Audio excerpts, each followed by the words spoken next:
Hi listeners, let's start the story.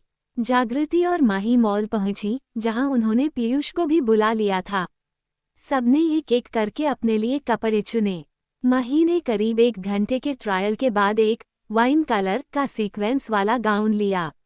जागृति ने अपने लिए एक मैक्सी गाउन चुना और पीयूष ने एक ब्लैक 3 पीस बिजनेस सूट लिया।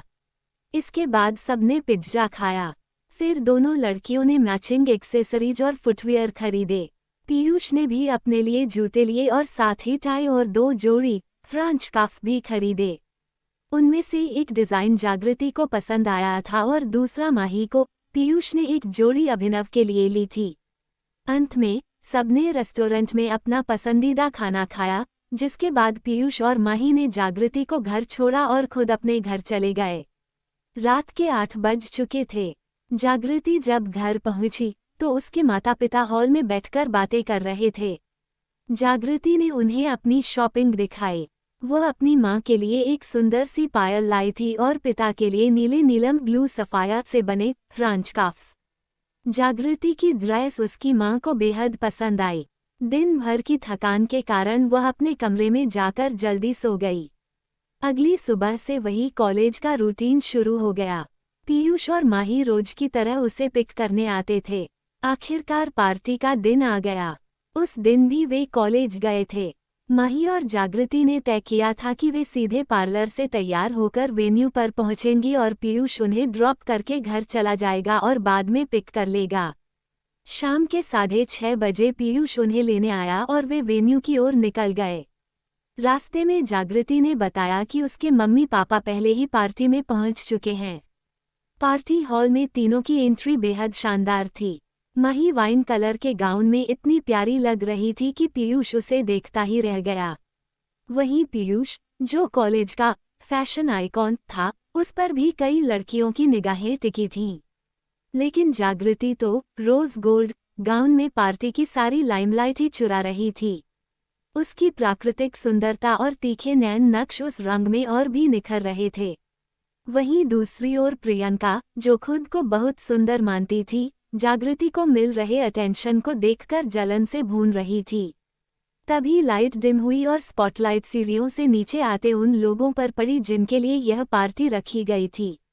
वे मंच पर आए जहां उनके माता पिता मौजूद थे। मेहमानों का स्वागत हुआ और कंपनी से जुड़ी कुछ बातें साझा की गईं। मीडिया भी इस पूरे इवेंट को कवर कर रही थी। पार्टी के दौरान जागृति अपने माता पिता, माही और पीयूष के साथ थी। तभी वहां मृदुल जी और मोहिनी जी भी आ गए। ये तीनों, ब्रिजेश, मृदुल और मोहिनी, स्कूल के समय से पक्के दोस्त थे। असल में मृदुल और मोहिनी की लव स्टोरी ब्रिजेश की वजह से ही शादी तक पहुंची थी। इसी तरह ईशानी और ब्रिजेश की मुलाकात भी मृदुल की कंपनी में हुई थी। सब पुरानी यादें ताज़ा कर रहे थे। तभी पीयूष घबराया हुआ आया और बोला कि जागृति कहीं मिल नहीं रही है। उसका फोन भी वॉशरूम के पास पड़ा मिला। इधर जागृति एक कमरे में अर्ध बेहोशी की हालत में थी। एक लड़की उसे वहां छोड़ गई थी और उसने एक लड़के को पैसे देकर वहां से विदा कर दिया था। वो लड़का कैमरा सेट कर जागृति के साथ गलत हरकत करने की कोशिश करने लगा। जागृति को खतरे का एहसास हो रहा था, पर उसका शरीर उसका साथ नहीं दे रहा था। जब पार्टी में सबको पता चला कि जागृति गायब है, तो हड़कंप मच गया। अभिनव को जैसे ही पता चला, उसने तुरंत सीसीटीवी फुटेज मंगवाया। माही ने गौर से फुटेज देखी और एक आईने के प्रतिबिंब मिरर रिफ्लेक्शन में प्रियंका को पहचान लिया। अभिनव ने तुरंत प्रियंका को बुलवाया। प्रियंका नशे में थी और उसे लगा कि शायद अभिनव उसकी खूबसूरती की वजह से उसे बुला रहा है। वो लड़खड़ाते हुए आए और अभिनव के कंधे पर हाथ रखने की कोशिश की। अपनी संवेदनशीलता हैफेफोबिया के कारण अभिनव ने उसे जोर से धक्का दिया और गुस्से में घूरने लगा। पीयूष ने प्रियंका को एक जोरदार थप्पड़ मारा, जिससे उसके होंठ से खून निकलने लगा और उसका नशा उतर गया। अभिनव ने दहाड़ते हुए पूछा, जागृति कहाँ है? अगर उसे कुछ हुआ तो तुम जिंदगी भर भीख मांगोगी। अभिनव का ये खतरनाक रूप सब पहली बार देख रहे थे। प्रियंका बेशर्मी से हंसते हुए बोली, अब तक तो वह किसी को मुंह दिखाने लायक नहीं बची होगी। तभी जागृति की मां ने गुस्से में प्रियंका के बाल पकड़ लिए। मीडिया ये सब लाइव दिखा रही थी। अंत में अभिनव ने प्रियंका की गर्दन पकड़कर उसे पिलर से सटा दिया। दम घुटता देख प्रियंका ने कमरे का नंबर 406 उगल दिया। अभिनव और बाकी सब भागते हुए कमरा नंबर 406 पहुंचे। अभिनव ने एक ही किक में दरवाजा तोड़ दिया।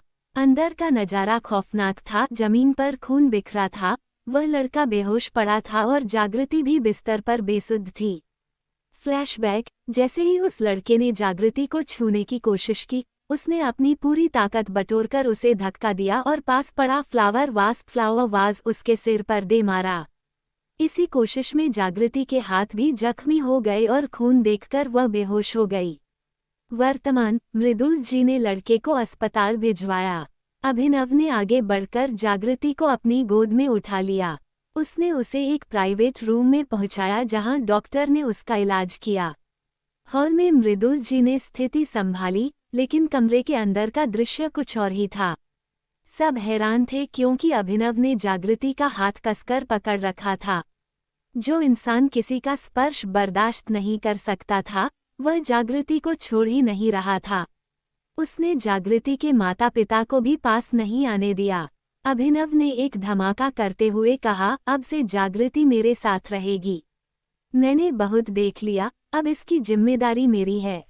मैं कल ही इससे कोर्ट मैरिज करूंगा। सब मान गए तो ठीक, वरना मैं इसे जबरदस्ती अपना बना लूंगा। ये सुनकर ब्रिजेश जी दंग रह गए। उन्होंने कहा, मृदुल यार, हम शादी तो कराना चाहते थे पर इस तरह नहीं। मृदुल जी बोले, वह अपनी बात का पक्का है, हमें मानना ही होगा। मोहिनी और ईशानी जी को तो अपनी कानों पर यकीन नहीं हो रहा था। वे दोनों हमेशा से यही चाहती थीं, पर अभिनव की बीमारी की वजह से उन्होंने ये सपना छोड़ दिया था। वहीं माही तो मन ही मन खुश थी कि उसकी बेस्ट फ्रेंड अब उसकी भाभी बनने वाली है। पीयूष एकदम शांत था, जैसे उसे ये सब पहले से पता हो। सब खुश थे और हैरान भी, लेकिन जिसकी शादी होने वाली थी, वह जागृति इन सब बातों से बेखबर गहरी नींद में सो रही थी। Thanks for listening cuties. Do like, subscribe and comment for next episode. Bye bye. Hi listeners.